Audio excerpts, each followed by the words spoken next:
Now Africa. Been pretty busy with us.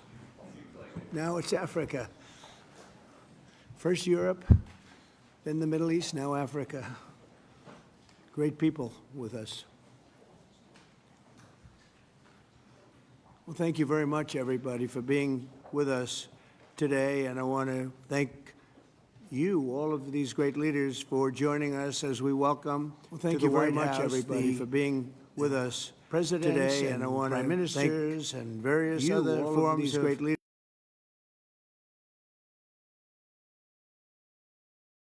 Presidents and prime ministers and various other forms of represented today. Dignitary continent is represented by this wonderful place. Is nothing like the White House to me. Liberia, we are Mauritania, represented today. All very vibrant places with very valuable land, great minerals, great oil deposits, and wonderful people. Last month, the U.S.-Africa Business Summit had recorded an attendance record, actually, and generated $2.5 billion in new economic deals for the United States. On June 27th, the foreign ministers of the Democratic Republic of the Congo and Rwanda visited the White House to sign a historic peace agreement that we worked out. They've been fighting for 30 years. 7 million are dead. And they think the number is actually quite a bit higher than that. It's been a long and vicious fight, and I just wanted to say that the countries represented were very happy that we were able to solve that problem.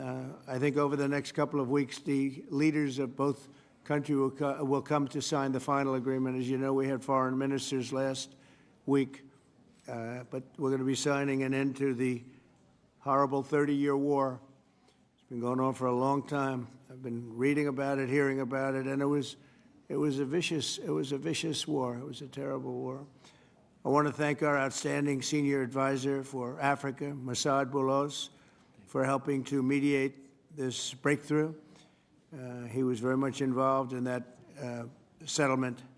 Most people thought it couldn't be done, but there's still much more to be done, and we're going to be facilitating peace also in places like Sudan, where they have a lot of problems, Libya and others. We have there's a lot of anger on your continent, and we've been able to solve a lot of it. My administration is committed to strengthening our friendships in Africa through economic development efforts that benefit both the United States and our partners. And we're shifting from AID to trade. We had AID, or aid as we sometimes call it, right to trade, and trade seems to be a foundation that I've been able to settle a lot of these disputes, like as an example, India and Pakistan, Kosovo, Serbia. I said, you guys are going to fight, we're not going to trade. And we seem to be quite successful in doing that. To that end, we have Pakistan closed the USAID Kosovo, Serbia group to eliminate waste, fraud, and abuse. Going to fight, we're not going to trade. Tremendous waste, fraud, and abuse. Seem to be quite successful. To that end, we have economic opportunities involving eliminate waste, fraud, there's great economic potential in Africa, like few other places. To that anyway, the long run, this will be far more effective and sustainable and beneficial than anything else that we could be doing together. I'm eager to work with each of you on your vital issues.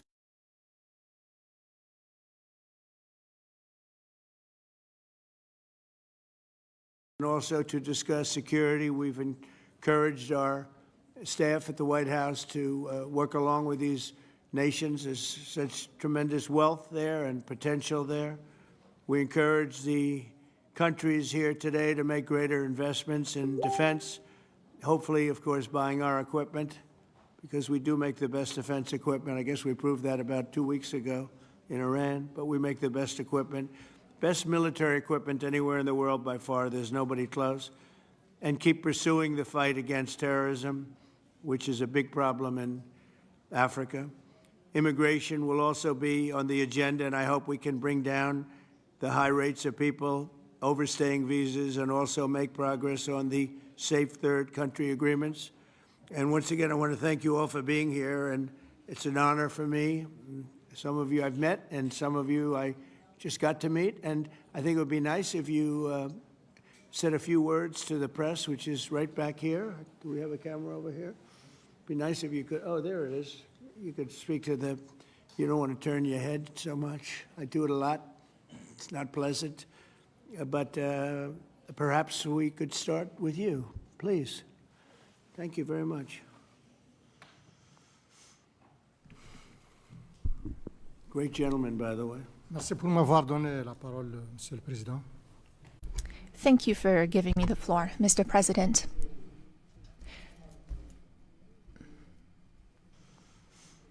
First of all, great gentleman, by the way. I would like to thank you, Mr. President Trump.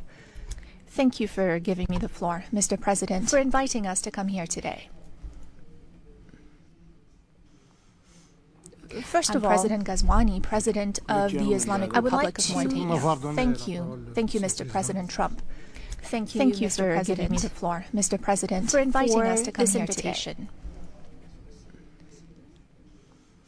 And first of all, President Ghazouani, President of the Islamic Republic, this is a very strong message. Thank you, Mr. President Trump. And we are receiving this message, Mr. President, very well. This is a message of interest that you're sending to us. First of all, President Ghazouani, President message that you're sending to us. This is a very strong message. Thank you, Mr. President. All of this is generous on your part. We are receiving this, and we accept this message from you.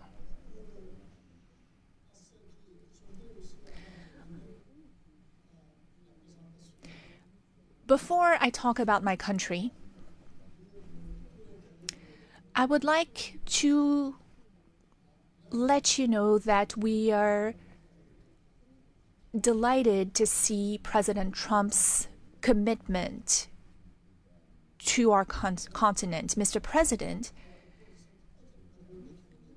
in the short time you've been back in office, the last few months, you came to the rescue for peace. You did it in Asia with Pakistan and India.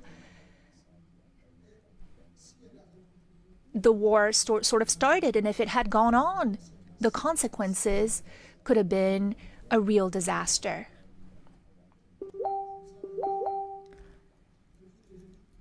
Since the beginning, you've been doing a great deal of work on the war in Europe, that is the conflict between Russia and Ukraine.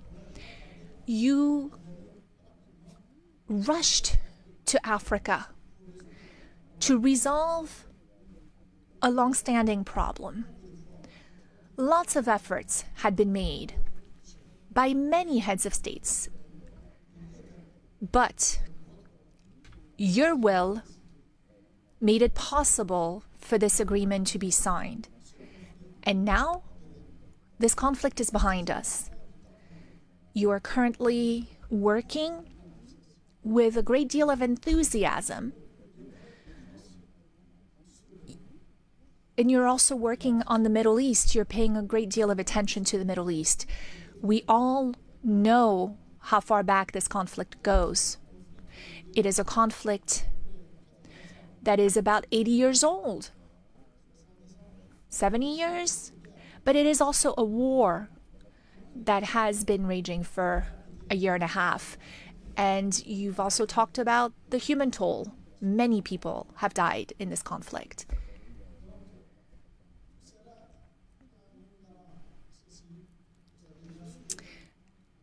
Of course, you also stopped the war between Iran and Israel.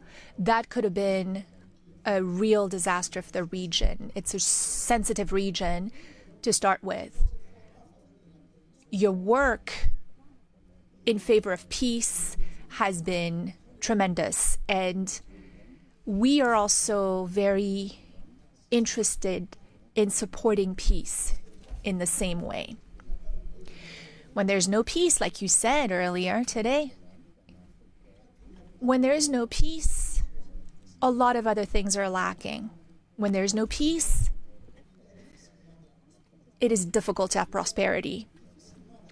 It is difficult to have calm, to have a sense of quietness. It's hard to sleep. It's hard to go about your business every day. You understand that well, Mr. President, and you're working on this. So thank you. Moi, je suis président. I am the president of Mauritania.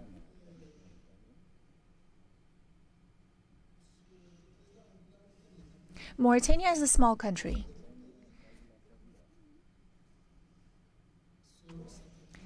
Depending on the criteria you apply. If you look at the number of people who live in Mauritania, it's a small country because we have about 5 million people in Mauritania. We might just be a little bit over 5 million. It's a small country also in the sense that what influence it has throughout the world. It's not like the US, Mr. President. Internationally, we understand that our weight, our influence is not that great, and we have no complex about this. It's also a small country because of our level of prosperity. We're not a very prosperous country. We have many problems related to the well-being of our population. But it is also a great country, a big country in other ways. Mauritania is a great country in the sense of its strategic position. It is on the Atlantic coast, which makes it a neighbor to the US. It is what unites North Africa and Sub-Saharan Africa, or what links the two. That is its strategic position, but also in terms of resources. We have a great deal of resources, many, many resources, and we have a lot of opportunities to offer in terms of investment. We have minerals, rare earths, rare minerals. We have manganese. We have uranium. And we have a good inclination that we have lithium and other minerals. We're the second largest producer for the last 60 years in Africa of iron ore. We produce a lot. And we have a lot of resources in our seawaters, so lots of fishing and whatnot. I don't want to spend too much time on this. But I appreciate it very much. I appreciate it. Maybe we're going to have to go a little bit quicker than this because we have a whole schedule. If I could just say it's, your name and your country would be great. Thank you, please. Muito obrigado, Sr. Presidente Trump, e sobretudo. Thank you, Mr. President, and for welcome everything. For us, it's the second time here to come as a guest. The first time we had that meeting in Guinea-Bissau, but I will not talk so much. But Guinea-Bissau is a peaceful country, and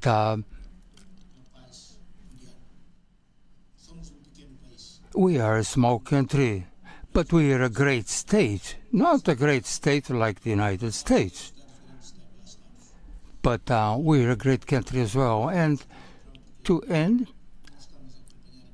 we are be following your dynamics and the war with Russia and Ukraine.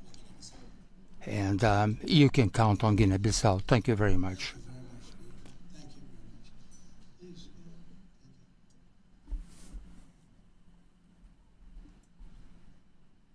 you, Mr. President. First, let me congratulate you for your recent celebration of your 249th anniversary. We did in Liberia at your embassy. Mr. President, we thank you for this opportunity to be here. Liberia is a longtime friend of the United States, and we believe in your policy of making America great again. And we also go a long way with you, in your diplomacy that has to do with economic development and commercial friendship. Liberia has a lot of minerals, and one of the things we ask as good friends for a long time is the opportunity to do a survey of our minerals. Mm-hmm. And also we are committed to peace, and we've been very lucky within our region. We are a country that have had a series of democratic elections, and our country had been cooling down. And also we want to encourage American involvement in the investment in Liberia. Yeah. We'd like to see that happen. We want to work with the United States in peace and security within the region, because we are committed to that. And we just want to thank you so much for this opportunity. Well, thank you. And such good English, such beautiful. Where did you learn to speak so beautifully? Where were you educated? Where? Yes, sir. In Liberia. Yes, sir. Well, that's very interesting. It's beautiful English. Sure. I have people at this table can't speak nearly as well, Very and good, sir. Thank you. they come from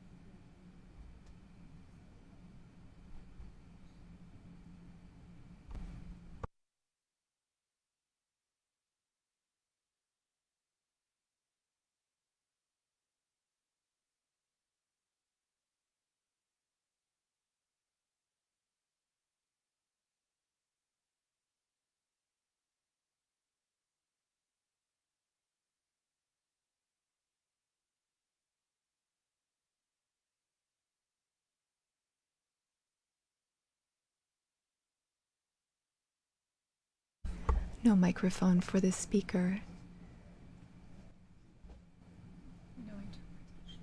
No interpretation. There's no microphone for the speaker.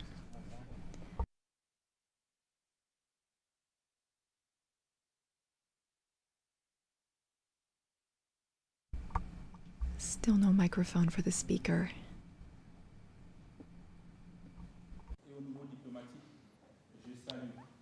Could you turn that on? Yeah, just press that. There you go. Yes. I would like to commend you, Mr. President, for the success you had in reaching a peace agreement between Rwanda and the DRC. Africa is a vast continent that has many problems, and we truly count on you for your assistance in Sudan and in the Sahel, because no investment can be made when there is a war. For investment, you need peace. The other heads of state who are here with me represent countries that are at peace, and that has been the case for some time. When we also have raw materials, minerals, rare earths. We are not poor countries. We are rich countries when it comes to raw materials, but we need partners to support us and help us develop those resources with win-win partnerships. That is our wish. I often listen to your remarks and speeches, Mr. President. We also want our raw materials to be processed locally in our country so that we can create value and to create jobs for youth so that they stop dying. They are crossing the sea, the ocean, to go to other countries. That is what we want, to have local processing of raw materials. Gabon is a rich country. We have over 2 million inhabitants and a great deal of diversity, raw materials, oil and gas reserves. And we would like those resources to be tapped using an economic model that fits. Since our liberation, we have changed how we do trade. We've focused on transparency and rare bids minerals. for anyone who wants to come invest in our country. Thank you, Mr. President. If you follow the news, More we've country, also but we are a great worked on agreements with Great the state. European Not- Union, and we wanted to review those because we didn't think that those were win-win opportunities. So our market is open. We want to process manganese locally, which you purchase through a company called Aramet.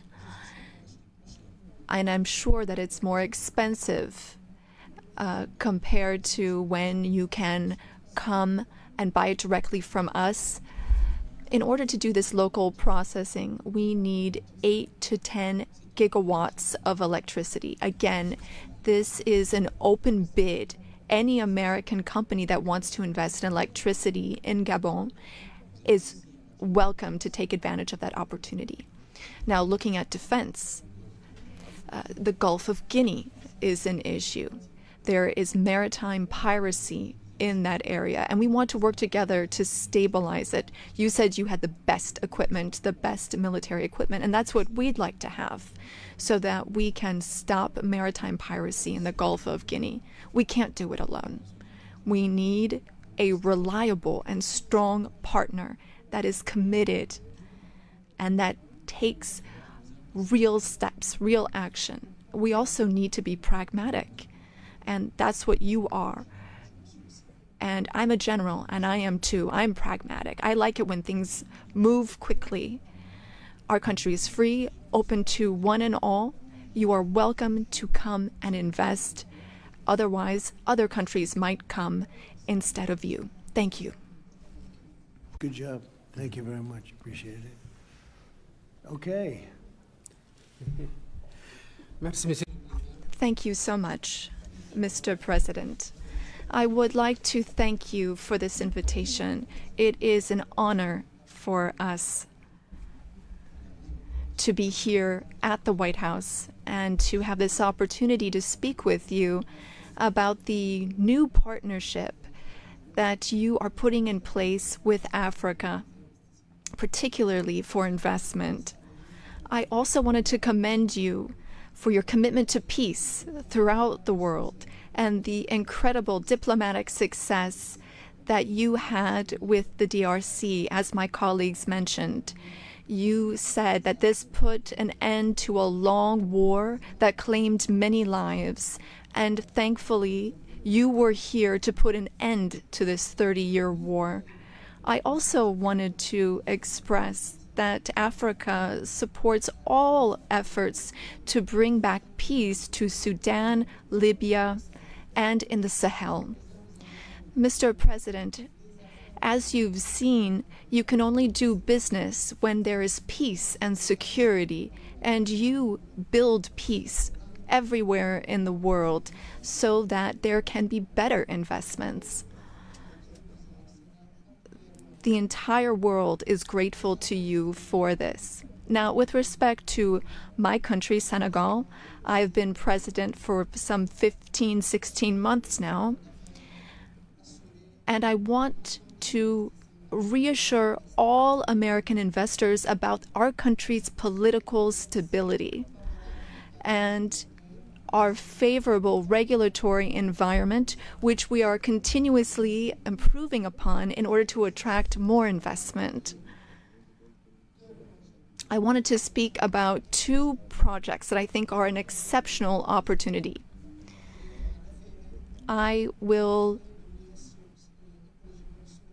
speak about the U.S. Ecological Survey, which can help assess the potential of the minerals in our country. And thanks to American companies, we've been able to discover oil and gas. Some 950 billion cubic meters of gas that we can tap into in order to support our economy. And again, here we were able to do this with an American company. Another project I'd like to mention, and again, I would like to invite American investors to take part in this. It's for a digital city. We identified a space within the city of Dakar. It has a view of the sea. It's on some 40 hectares, and this is a great opportunity for American tech companies to come in and make Dakar a tech city open to Africa. I was wondering what your secret was for resolving all these complex crises, and I know you are a tremendous golf player. Golf requires concentration and precision, qualities that also make for a great leader. Senegal has exceptional opportunities to offer, including in the area of tourism. So perhaps an investment could be made in a golf course in Senegal. It would just be 6 hours by flight from New York, from Miami, from Europe, or from the Gulf, and that would be an opportunity for you to show off your skills on the golf course too. Thank you for your attention, sir. Nice. It's some way to show off my skills. It's a long trip to show off my skill, but that's really nice. And he's led a very interesting life. He looks like a very young person. He's a little older than he looks, but a fantastic job. He was treated very unfairly by his government, and he prevailed. And so congratulations on that. Really, congratulations. It was a great job. And you've all done a fantastic job. And so we'll be talking to you as we have the meal. Do you want to ask any questions, please? Where's my reporter from Africa? There you are. How are you? She's very famous in Africa, see?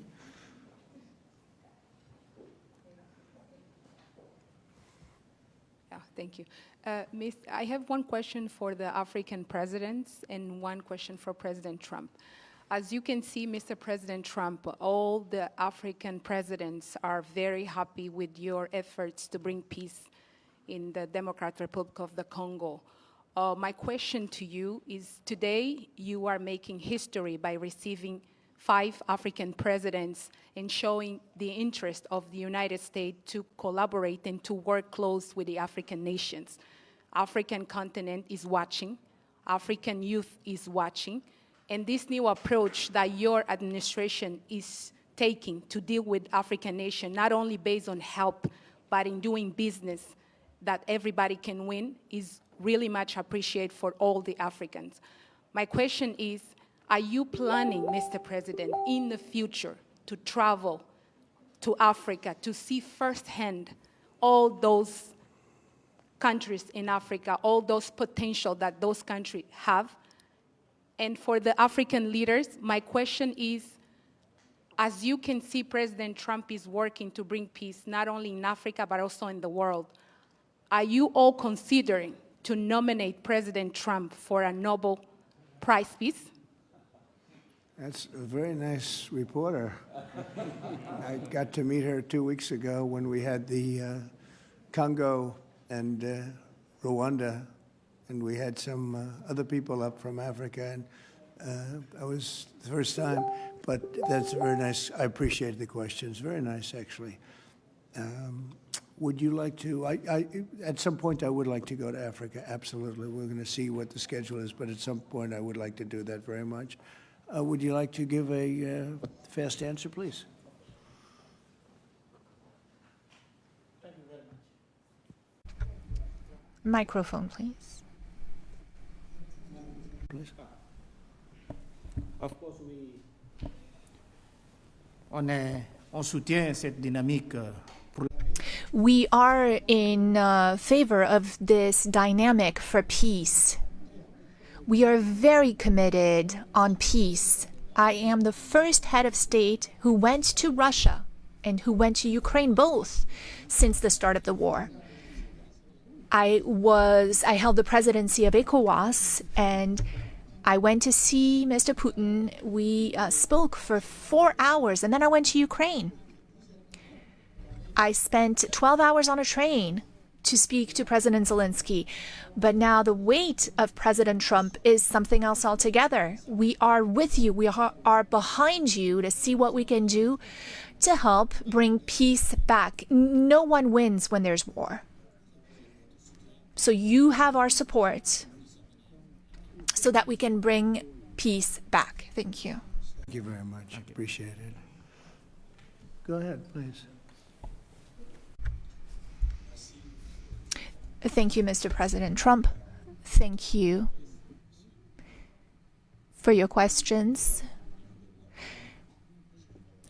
A Nobel Peace Prize, well, I don't see any problem with it. I think that President Trump deserves it for all the efforts that he's worked on.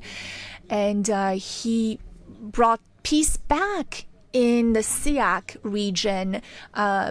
That is my region, the region where DRC and Rwanda signed a deal. And so he is now bringing peace back into a region where that was never possible. So I believe that he does deserve a Nobel Peace Prize. That is my opinion on this.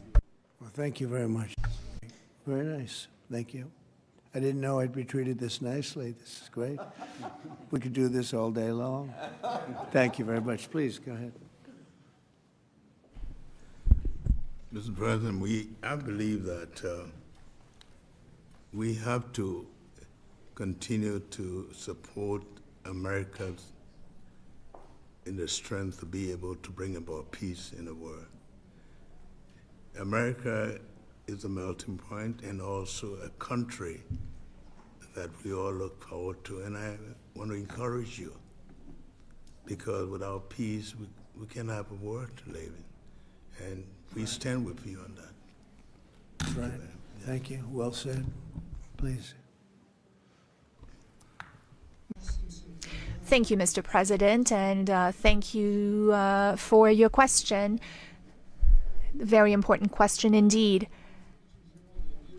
Forgive me for saying this, but unfortunately, I don't really understand. I don't know how things work when it comes to Nobel Prizes, but I can guarantee you that Mauritania would never be opposed to President Trump receiving a Nobel Peace Prize, because he's already working very hard in favor of peace throughout the world, with no distinction, no regard to what continent it's on, and he's working on areas where there are tensions everywhere, and he's committed towards peace, and our world needs more peace. Thank you.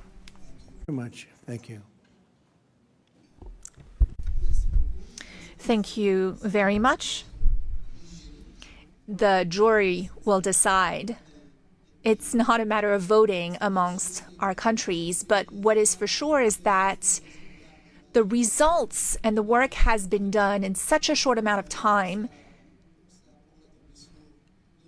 show that you would be a good recipient. And I'm sure that the jury sees that, and the rest of the world sees it as well and understands it.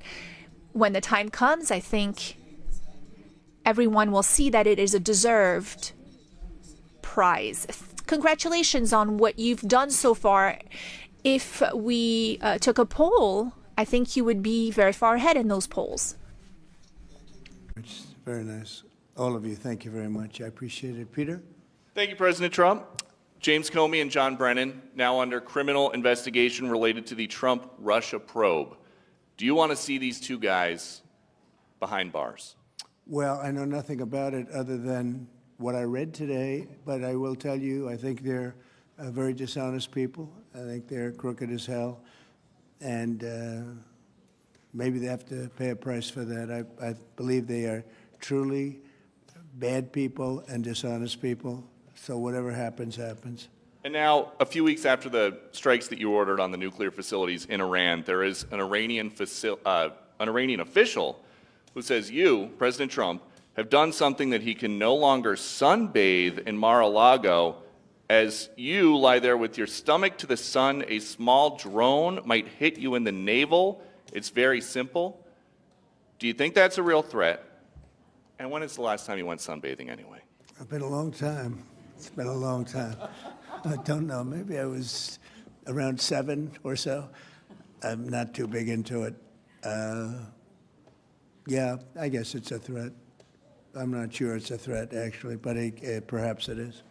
And on one other subject, two Democratic senators now, Cory Booker and Alex Padilla, have a new bill out. They want to require CBP and ICE officers to have legible IDs, and they don't want CBP or ICE officers covering their faces. Would you ever sign that? Well, they wouldn't be saying that if they didn't hate our country, and they obviously do. I'm surprised that they would do it, knowing a little bit about them. I don't know them well, but these officers are doing a tremendous job. They're great patriots. If you expose them because of statements like have been made by Democrats and others on the left, usually, mostly, I think probably exclusively, you put them in great danger, tremendous danger. And it's sort of funny when people picket in front of Columbia, in front of Harvard, and they have masks on, more than masks. I mean, you can't see anything. Nobody complains about that. But when a patriot who works for ICE or Border Patrol puts a mask on so that they won't recognize him and his family, so they can lead a little bit of a normal life after having worked so hard and so dangerously, there's a problem with that. So they have this is the problem with the Democrats. They have a lot of bad things going on in their heads. They've really become they've lost their confidence, number one, and they've become somewhat deranged. I want to do whatever's necessary to protect our great law enforcement people, and they are right at the top of the list. And your Agriculture Department also announced this week that they are going to start limiting Chinese ownership of American farmland. Why do you think that the Chinese have been buying up all this farmland in our country so close to military installations? Well, I don't want to get into that. I have a very good relationship with President Xi. We're going to see, and I'm going to, they're going to be making a recommendation to me, but we have a very good relationship. As you know, they're paying a lot of tariffs to the United States now, and so I'm not going to get into that right now. Yeah, please. Yesterday, the Wall Street Journal reported that the White House was weighing whether to send another Patriot air defense system to Ukraine. Can you confirm that reporting? They would like it. They've asked for it. They're very rare indeed, because a lot of systems have been sent to Ukraine. But they would like to. I know they made the request. We're going to have to take a look at it. It's very expensive system. It's a shame that we have to spend so much money on a war that would have never happened if I were president. That's a terrible, terrible war over there, and it's really a shame. It's very sad. When you talk about a system like that, highly sophisticated, tremendous amount of money, and they're doing it because they want to prevent death. They're getting hit hard, very hard. So we're looking at it. Also on Russia. Yesterday, sir, as well, Ukraine was hit by over 700 drones sent by Russia last night. What's your response to that attack? Well, I've been sort of letting people know I'm not happy about what's going on. It's a war that should have never happened. It should not happen now. They're losing. Now it's up. I've been saying 5,000. Now it's up to 7,000. Think of it, 7,000 people a week on both sides. 7,000 people, young, mostly military people, young souls are dead and dying, and it should be stopped. It should be stopped. Very sad to see what's happening. Yes, please. Sir, can you explain how you calculated your latest round of tariffs? Was there a formula that was used? And do you expect any of these countries to face tariffs as well? The formula was a formula based on common sense, based on deficits, based on how we've been treated over the years, and based on raw numbers. And we're going to have a couple of more coming out today. Brazil, as an example, has been not good to us, not good at all. We're going to be releasing a Brazil number, I think, later on this afternoon or tomorrow morning. but they're based on very substantial facts and also past history.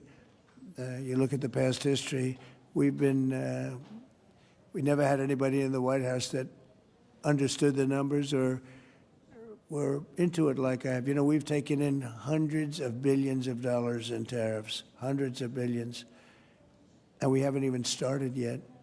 And it's going to be a great thing for our country. I think it's going to be a fair thing for the world.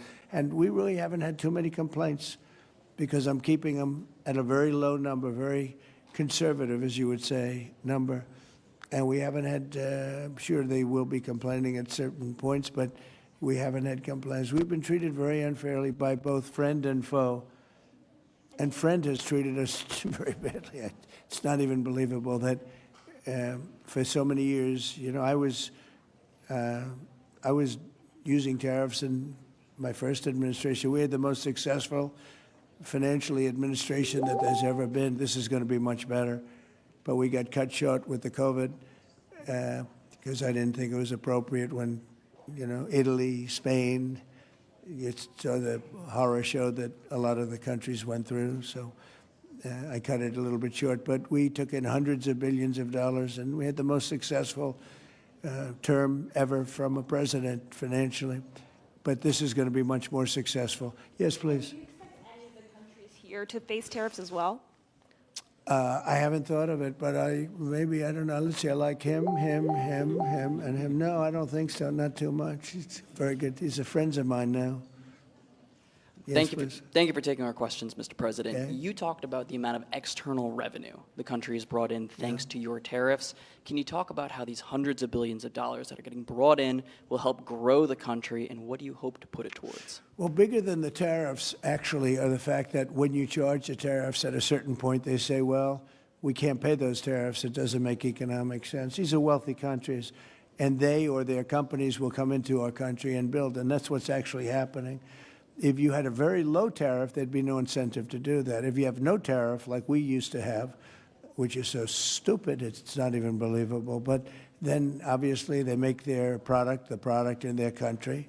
They have the jobs, they have the income, they have the taxes, they have everything, and they just send it into us, and it's jobs that we wouldn't get. Now the wheel is turned. And what we're doing is, more important, we're taking in hundreds of billions of dollars, money that we've never seen before.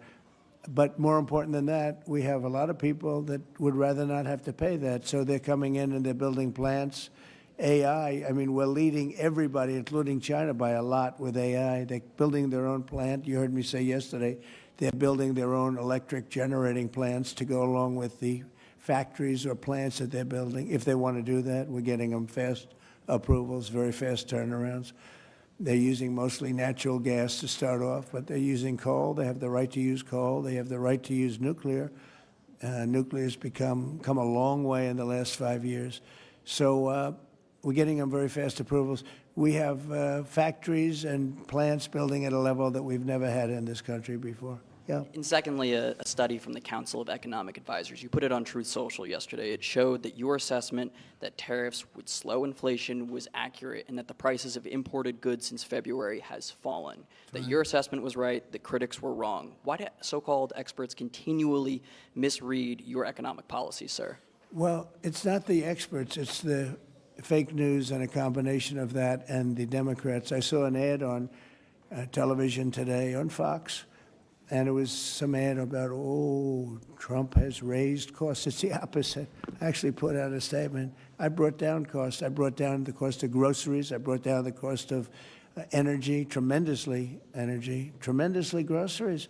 If you remember my first week in office, the press was screaming at me about the cost of eggs. They were 4 times higher than they were just a short time ago. That was caused by Biden and stupid policies, and we got that down, and by Easter, it was normalized, and now it's actually even at a lower price. So when I see an ad like that, it's always good to respond. I feel you have to respond. It was an ad that things are more costly. No, they're much less costly. Yesterday, $1.99 a gallon. There's 3 states were selling gasoline at $1.99. You haven't seen that for a long time. And I brought costs way down. Just about every cost. I can't think of a cost that went up but just about every country. So what they do is they lie. I mean, they take ads. You'd almost think that the advertising station would stop it because they know it's wrong. It's such a lie. All you can do is say it's a lie and explain it. I guess I have the ability to explain it at conferences like this, so I like to take advantage of it and do it. But costs are substantially down under the Trump administration. And as you know, Biden had the highest inflation, I believe, in the history of our country. They say 48 years, but regardless, I think it was really the highest in the history of our country. And they were up to numbers that nobody ever saw before. And we have inflation now totally under control. We have a Fed chairman that, if he was doing his job properly, would lower interest rates. But we're bullying through even that. We're doing so well, it's not having that kind of an impact on us. But you want to see a rocket ship? We should have the lowest interest rates, because without us, there's nothing. And we have a strong country now, and we're taking in a lot of money. And other countries aren't even complaining. They got away with murder. They took advantage of a lot of very stupid people that sat in this seat, very stupid people, or people that didn't understand business or something was going on. But hard to believe that they got away with it for so many years. But now, and I'm treating them very fairly. Again, we have countries with tremendous deficits with us, where we have, where we essentially lose a lot of money. And we are changing that around very rapidly, and I think it's about time somebody did it. Sir, President? Yeah, please.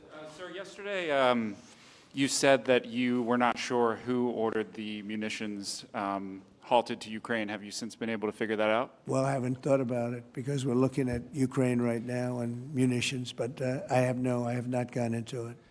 What does it say that such a big decision could be made inside your government without you knowing? I would know. If a decision was made, I will know. I'll be the first to know. In fact, most likely I'd give the order, but I haven't done that yet. Yeah, please. Can I ask how your meeting with Netanyahu went over the last couple of days, and how realistic do you think a ceasefire is this week? Well, we're talking about Gaza for the most part. I think we have a chance this week or next week. Not definitely. There's nothing definite about war and Gaza and all of the other places that we all deal with so much. But there's a very good chance that we'll have a settlement, an agreement of some kind this week, and maybe next week if not. The African Growth and Opportunity Act, which has been central to many sub-Saharan countries having access to the U.S. market, that's due to expire in September. Are you hoping to extend that beyond it? Well, we'll take a look at that. Yes, please. Thank you. That's up to Congress to take a first crack at. We know that program's been in place for about 20 years, and at the end result of that, we see a lot of other countries operating in Africa. We still see a lot of tariff and non-tariff barriers in Africa. So I think any discussion about that act would also have to think about how we address those kinds of barriers. Yeah, Peter. President Trump, in Alvarado, Texas, a few days ago, 10 people wearing all black allegedly set off fireworks outside an ICE office to lure the officers out so they could ambush them, shoot at them. They had guns and vests and two-way radios.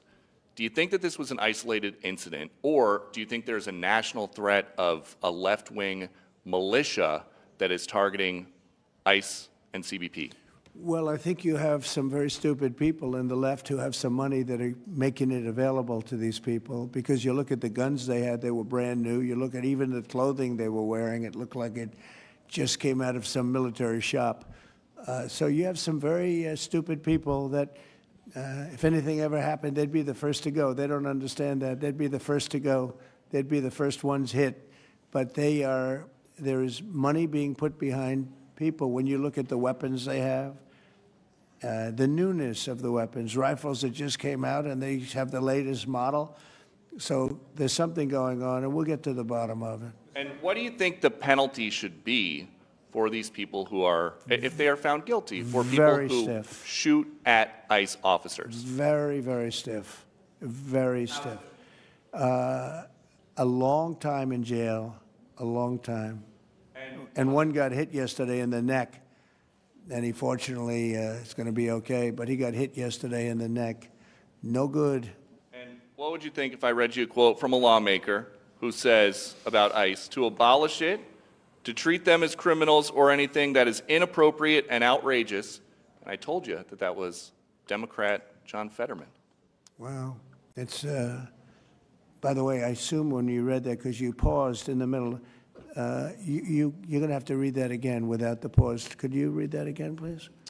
To abolish it, to treat them as criminals or anything that's inappropriate and outrageous. So he's saying that to treat the people that did the shooting is...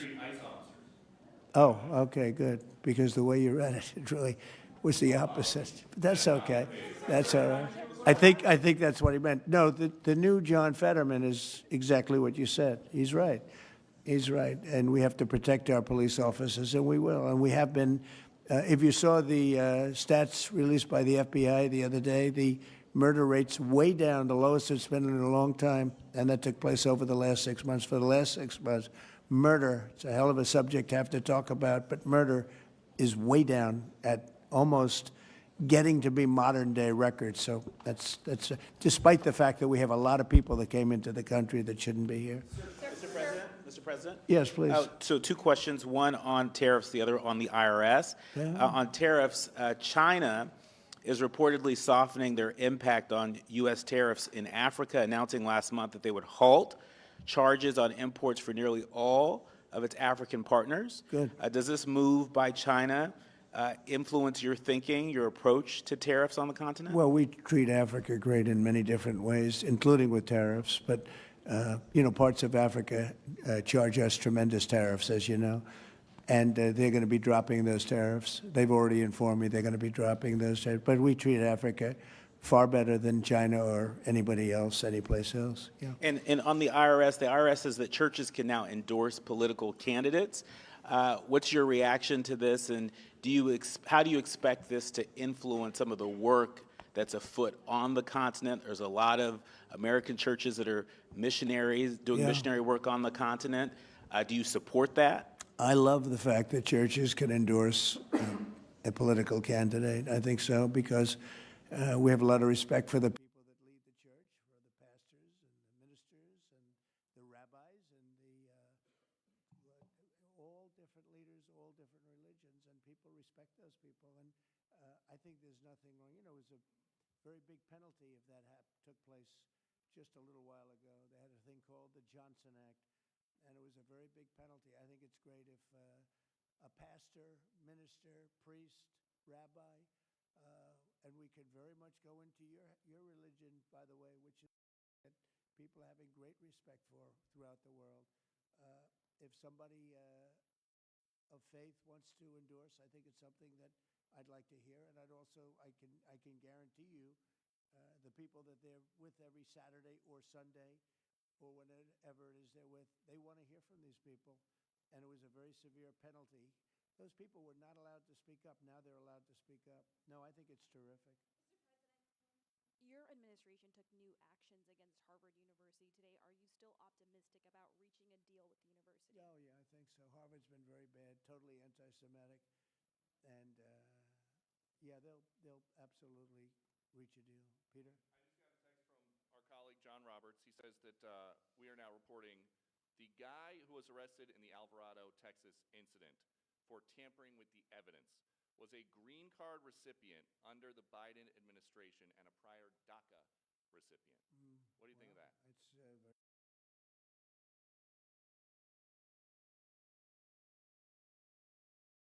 and they came in through open border policies, no checking, no vetting, no nothing, and we have a lot of that. And despite that, we have crime down, which is pretty amazing.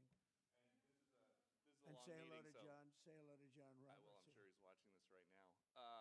A lot of news has broken since we've been in here. Axios says a secret White House meeting between Steve Witkoff, Ron Dermer, and a Qatari envoy on Tuesday led to significant progress in the negotiations over the Gaza hostage and ceasefire deal. What can you tell us about this It's secret very possible. meeting? I will tell you we're getting very close to a deal. I don't know if it's secret or not secret. It doesn't matter to me. Secret's fine if it gets us to where we want to be. We want to have a ceasefire. We want to have peace. We want to get the hostages back. And I think we're close to doing it. Okay? Thank you all very much. Thank you very much.